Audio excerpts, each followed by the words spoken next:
Desconéctate para conectarte. Un aporte al buen vivir. UES.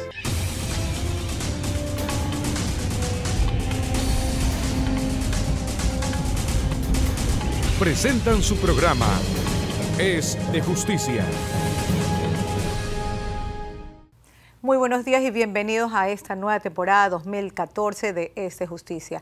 Cuando nos reunimos por primera vez con el abogado Salazar y con la doctora Pamela Martínez, Es de Justicia solamente formaba parte de un proyecto que Jimmy, como presidente del Colegio de Abogados, tenía para poder ayudar a todas aquellas personas que, ya sea por desconocimiento o por falta de recursos, no tenían acceso al contratar los servicios de un abogado.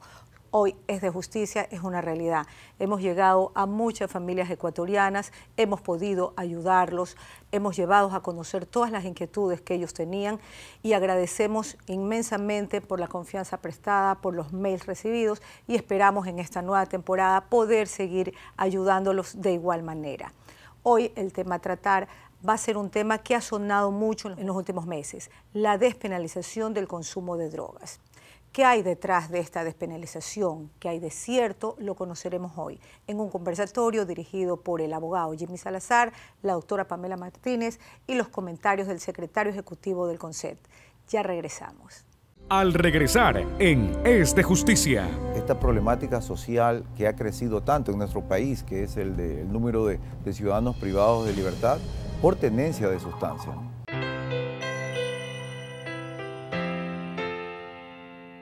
¡Ey, desconéctense!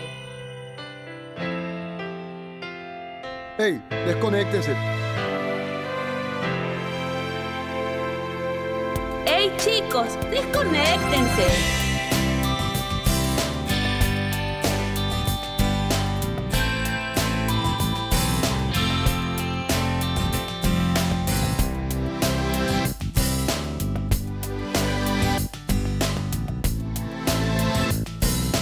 Desconéctate para conectarte. Un aporte al buen vivir. UES.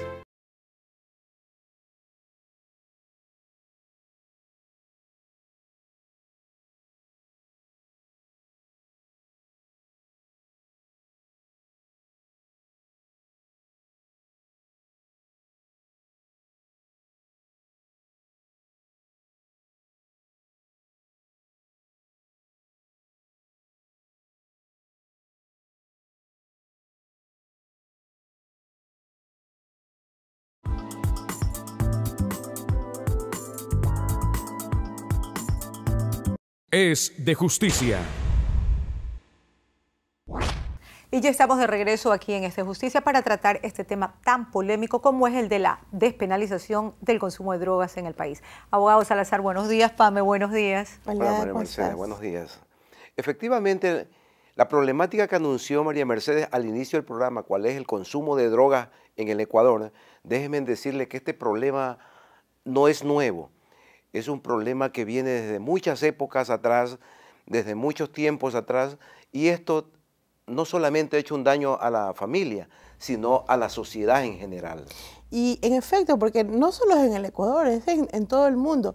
Y ahora con las tecnologías de la información, con el Internet, con los noticieros internacionales, tenemos la información inmediatamente. Claro, así se puede conocer también las estadísticas, ¿no?, de las personas que consumen drogas actualmente. Pero ¿qué les parece si antes de entrar ya de lleno en esta problemática, usted nos explica a nosotros la regulación, el marco legal que hay sobre esta nueva regulación? Con gusto, María Mercedes, y la ciudadanía en particular. Efectivamente, en 1990 se crea la Ley 108.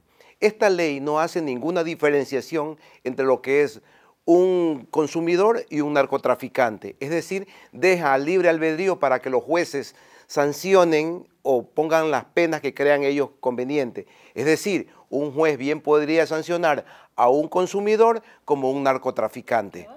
Esto ha traído, pues, unas inconsistencias muy terribles en la sociedad, en la familia. Dígase, un padre de familia que sufría por la adicción de sus hijos y aparte de ello tenía que estar preocupado porque su hijo iba a ser sentenciado y su integridad física dentro de las penitenciarías corría peligro. Abogado, ¿pero qué se ha hecho para mejorar estas injusticias? ¿Qué se ha hecho con esta Ley 108? Bueno, la Ley 108, déjeme decirle que continúa vigente. la Constitución del Ecuador en el 2008 lo que hace es regular, ¿sí?, lo que es una adicción, que la considera como un tema de salud pública, ¿sí? Y justamente esta política de salud pública obliga a las entidades pertinentes para que hagan temas de prevención y de rehabilitación. Sí, así es que en mayo del 2013 el CONSEC emite la resolución 001 en la que da ciertos parámetros para que los jueces ya puedan diferenciar entre lo que es un consumidor de lo que es un narcotraficante y tengan reglas claras para sancionarlo, para dictar una pena al narcotraficante y al consumidor. Bueno, les cuento que yo estuve conversando con el ingeniero Rodrigo Vélez, secretario del CONSEC, referente a este tema, así que los invito a que escuchemos qué nos dijo al respecto. Es de justicia. No es una ley, no es una normativa vinculante, puesto que todavía no está considerado en la Asamblea. ¿A qué nos referimos con eso? ¿Para el momento de que haya un juicio o que se encuentre alguien en posesión de droga? Sí, para los operadores de justicia, para los jueces, para que puedan determinar cuáles son las cantidades máximas admisibles con las que un ciudadano que es encontrado portando sustancias no deba ir a la cárcel, no deba ser privado de su libertad por considerárselo microtraficante o traficante. Y de esa manera estamos ayudando también a esta problemática social que ha crecido tanto en nuestro país, que es el número de ciudadanos privados de libertad por tenencia de sustancias, ¿no? Es de justicia. Para concluir esta primera reflexión, quiero aclarar que hasta la presente fecha no se ha despenalizado ni el cultivo, ni el tráfico, ni la venta de droga.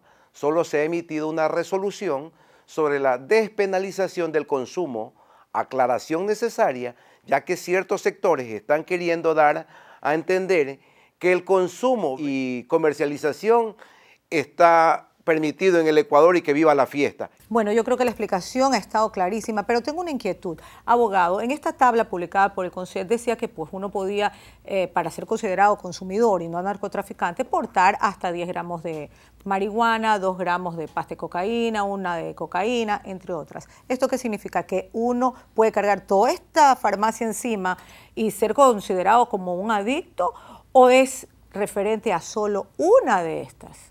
Así es, Mercedes. Hace referencia solo a una de cualquiera de estas sustancias.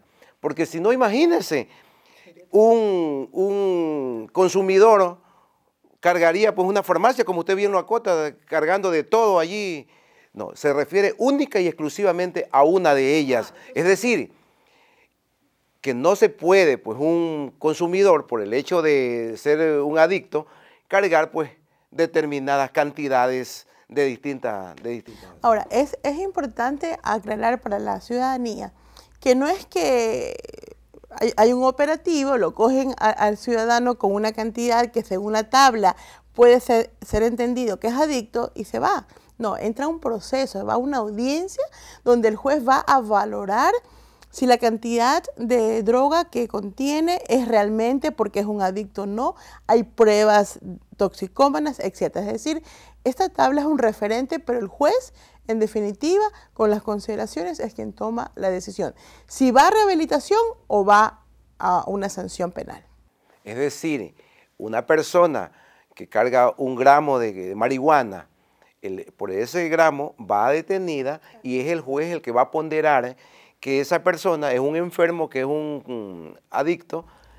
O un narcotraficante. O un narcotraficante. Claro, no es necesariamente la cantidad, sino también las circunstancias. Claro, porque un narcotraficante también podría valerse de eso y tener esas cantidades y estarla vendiendo, ¿sí? ¿No?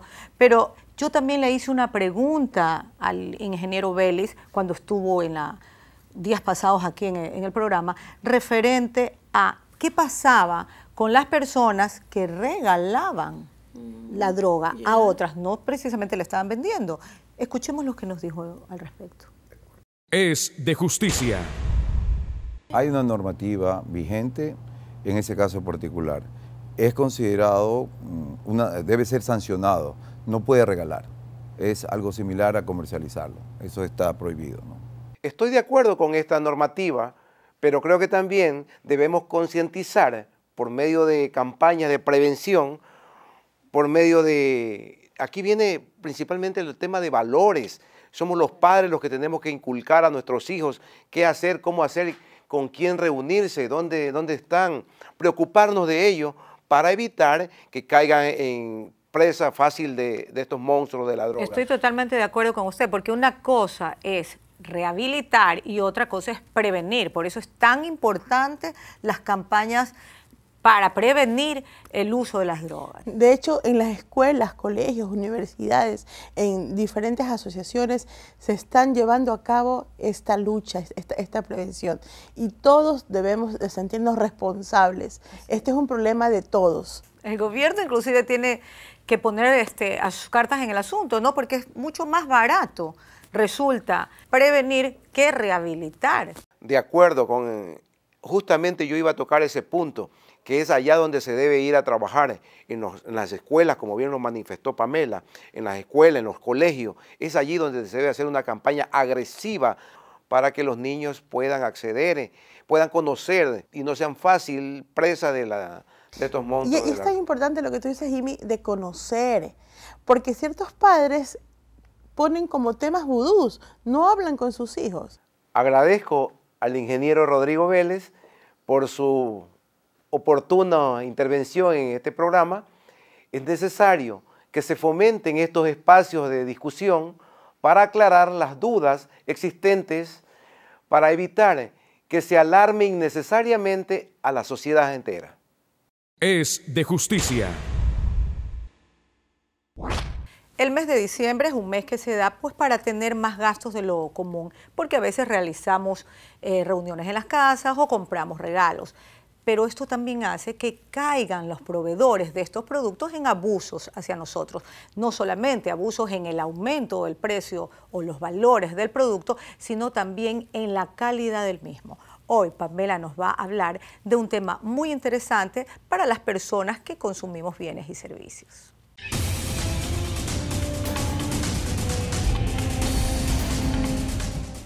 Así es, Mercedes. Hoy les hablaré sobre cuáles son las protecciones que los usuarios y consumidores tenemos al adquirir en nuestro país bienes y servicios. Esta protección surge desde la Constitución de la República, que en su artículo 52 establece que las personas tienen derecho a disponer de bienes y servicios de óptima calidad y a elegirlos con libertad, así como a una información precisa y no engañosa sobre su contenido y características. En concordancia con la Constitución, la Ley Orgánica de Defensa del Consumidor determina mecanismos de control de calidad y los procedimientos de defensa de las consumidoras y consumidores. De igual manera, el ciudadano afectado tiene derecho a la reparación e indemnización por deficiencias y daños de bienes y servicios, así como si su afectación ha sido por efecto de la interrupción de los servicios públicos que no fuera ocasionada por caso fortuito o fuerza mayor. Por ejemplo, ocurre un incendio en una planta distribuidora de gas, lo que dificulta su distribución. Esta afectación no puede ser imputable a un derecho del consumidor porque es resultado del caso fortuito. El artículo 4 de la Ley Orgánica de Defensa del Consumidor determina que, a más de los derechos fundamentales establecidos en la Constitución, tratados y legislación interna, se establece entre los más relevantes a mi juicio, ya que en un próximo programa veremos con más detenimiento cada uno de ellos los siguientes. Primero, derecho a la protección de la vida, salud y seguridad en el consumo de bienes y servicios. Segundo, derecho a que proveedores públicos y privados oferten bienes y servicios competitivos de óptima calidad. Tercero, derecho a recibir servicios básicos de óptima calidad. Cuarto, derecho a la información adecuada, veraz, clara, oportuna y completa. Quinto, derecho a la protección contra la publicidad engañosa o abusiva. Sexto, derecho a la reparación e indemnización por daños y perjuicios, por mencionar algunos. En caso de que se vulneren uno o más de estos derechos, a más de la indemnización por daños y perjuicios, el usuario o consumidor tendrá derecho a la reparación gratuita del bien o a la devolución de la cantidad pagada en los casos que establece la ley. Espero que la información que hoy hemos compartido sea de mucha utilidad para todos y cada uno de ustedes. Es de justicia. Al regresar en Es de Justicia. Nuestros órganos, por regla general, salvo hoy día el caso Bolivia en América Latina, no son generados por votación popular, son más bien designados por otros órganos del Estado.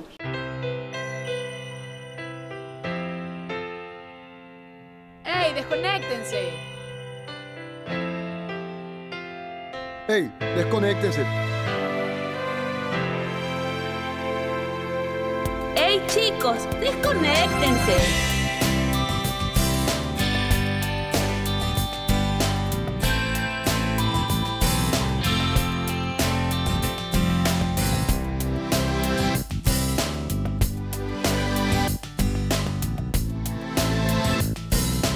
Desconéctate para conectarte. Un aporte al buen vivir. UES.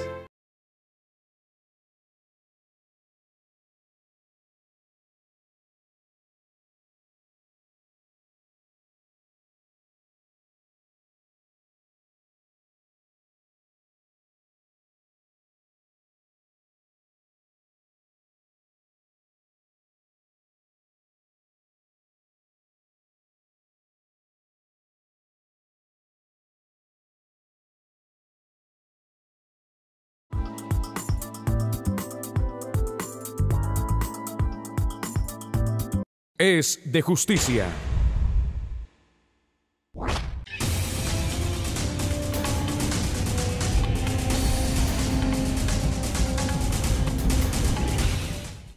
El seminario internacional realizado en Quito con motivo de celebrarse el primer aniversario de la Corte Constitucional del Ecuador tuvo un objetivo muy bien definido: analizar el rol que tienen los tribunales constitucionales en nuestros estados de derecho, en nuestras democracias y su legitimidad, es decir, el grado de aceptación por las comunidades en nuestros países.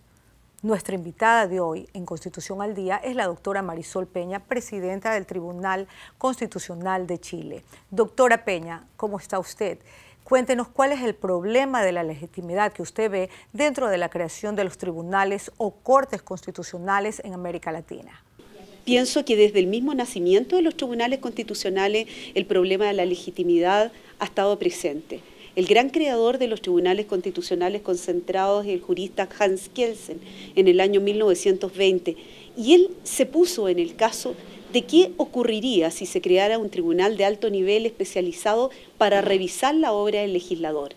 Y esto era ya entre comillas, una confrontación inicial con la legitimidad, porque evidentemente los representantes por excelencia de la voluntad democrática de nuestros pueblos son los representantes reunidos en los parlamentos, en las asambleas nacionales. Luego, si alguien, un órgano, va a pretender revisar la voluntad del pueblo expresada a través de sus representantes, eso ya introduce un cuestionamiento desde el punto de vista de la legitimidad. El segundo aspecto que está involucrado en las discusiones sobre legitimidad tiene que ver con la generación de los tribunales constitucionales. Nuestros órganos, por regla general, salvo hoy día el caso Bolivia en América Latina, no son generados por votación popular, son más bien designados por otros órganos del Estado. Doctora, ¿por qué los jueces no son asignados por votación popular?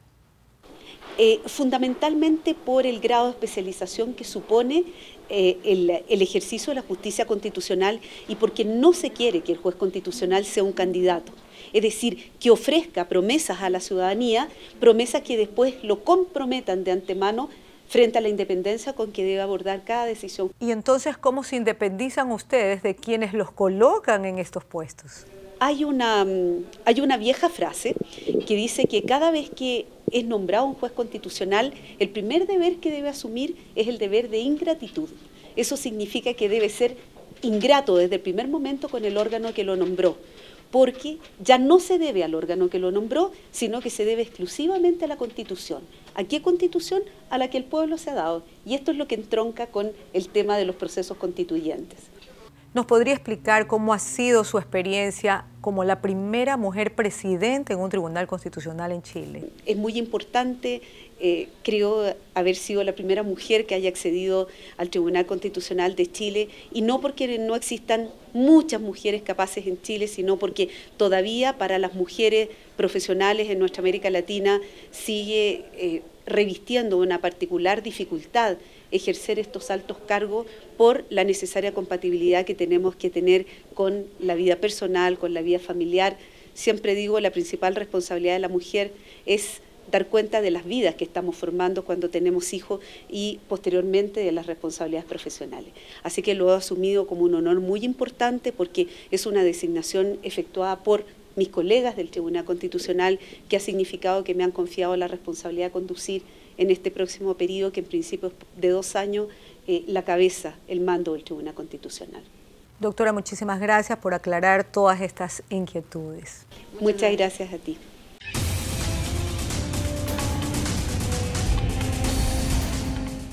Es de justicia. Llegamos finalmente a la parte del programa que es tan esperada por toda nuestra teleaudiencia, las respuestas que el abogado Salazar le ofrece a todas aquellas personas que semana a semana escriben a nuestros correos electrónicos.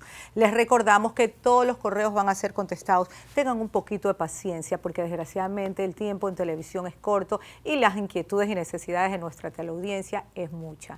Ahora, Jimmy, escuchemos el primer correo que va a ser atendido esta semana. Permítanme felicitarlos por el programa y desearles éxitos en todas sus funciones. Me incorporé de abogada en la Universidad de Guayaquil en el 2010 y quisiera saber cuáles son los requisitos para afiliarme al Colegio de Abogados y sacar mi credencial.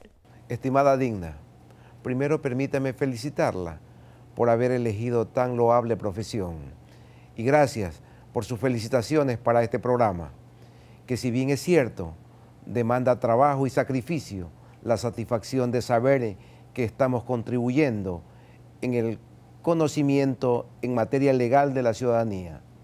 Es nuestro mayor premio. Para afiliarse a nuestro colegio, que dicho sea de paso, le va a dar acceso a un sinnúmero de beneficios relativos a la capacitación académica, seguros médicos, recreación en nuestro club deportivo, convenio con muchas empresas de servicios, por mencionar algunas de ellas. La esperamos en nuestra sede provisional, ubicada en la Ciudadela Kennedy Norte, calle Naín Isaías y Pablo Aníbal Vela, con su título profesional en original y 2 copias notariadas, copia a color de su cédula de ciudadanía y certificado de votación, copia notariada del CENESIC, 3 fotos a colores tamaño carnet en traje formal y copia de la credencial del foro. Abogado Salazar, tengo 5 hijos con una señora con la cual ya no convivo. Ella me levantó una demanda por alimentos por mis 5 hijos. Hace poco me enteré que mi última hija, con ella, ha sido inscrita nuevamente por el actual conviviente de esta señora, falsificándose el certificado de nacido vivo. Yo como padre presenté la respectiva denuncia en la fiscalía, pero sucede que por tener una deuda por la demanda de alimentos, pierdo los derechos a reclamar este delito que se está cometiendo con mi hija de 6 años. Abogado, ¿tengo que dejar que mi hija se quede con 2 identidades? ¿El tener doble identidad no le traerá problemas legales posteriormente? ¿Qué puedo hacer para que no ocurra lo mismo con mis otros hijos? No aparece el nombre del ciudadano que hace la pregunta, pero mis saludos cordiales. Su pregunta tiene algunas inquietudes. En mérito del tiempo trataré de ser lo más claro posible. Usted afirma que la menor de sus hijas, la de 6 años, ha sido inscrita nuevamente con el apellido de la actual pareja de la madre de la menor, utilizando un certificado falso de nacimiento vivo. Con su afirmación debo de entender que usted previamente inscribió a la menor con sus apellidos, por lo que debe de tener copia de la partida de nacimiento donde conste inscrita con sus apellidos para que se pueda probar judicialmente este antecedente y poder solicitar la nulidad de la inscripción actual. Con la prueba documental que usted inscribió a su niña, se debe de presentar una demanda ante el juez de la niñez y adolescencia para solicitar la anulación de dicha inscripción de nacimiento. Lo más probable es que el operador de justicia le solicite una prueba de ADN para dilucidar la paternidad de la niña. También usted menciona que denunció a la Fiscalía este ilícito y que le han mencionado que por estar en mora de pensión de alimentos pierde su derecho. Aquí se están mezclando 2 temas totalmente diferentes que le paso a explicar. Tanto el padre como la madre tienen respecto a sus hijos derechos y obligaciones. Y si no se han cumplido las obligaciones de pagar alimentos, no se puede exigir el derecho de visitar a los menores. Pero esto no tiene relación a la denuncia de un ilícito, como usted afirma haberlo hecho ante la Fiscalía. Por ese motivo, le solicito nos vuelva a escribir determinando los datos de dicha denuncia ante la Fiscalía para solicitar, en nombre del Colegio de Abogados del Guayas, su urgente atención. Es de justicia. La verdad me quedo impactada con esta situación que planteaba el ciudadano. ¿Estas cosas ocurren, Pamela? Lamentablemente eso es verdad. Afortunadamente existe el compromiso de Jimmy como presidente del Colegio de Abogados del Guayas para transmitir este malestar y buscar una solución. Por fin la ciudadanía tiene una voz en Jimmy. No, sí, yo estoy totalmente convencida de que Jimmy lo va a hacer porque cuando se propone algo, ahí está, hasta que lo consigue. Mira el programa ya, es un éxito. El programa se llevó a una culminación feliz y yo sé que así mismo va a tener una culminación feliz también el problema de este pobre hombre que ha planteado. Bueno, yo creo que es hora de que nos despidamos, ¿no? En efecto, el tiempo corre. Bueno, nosotros nos despedimos no sin antes dejarlos en compañía del abogado Jimmy Salazar y el comentario de la semana. Como lo he comentado en diferentes oportunidades, una de las prioridades que tenemos en el programa es la orientación profesional en el ámbito legal.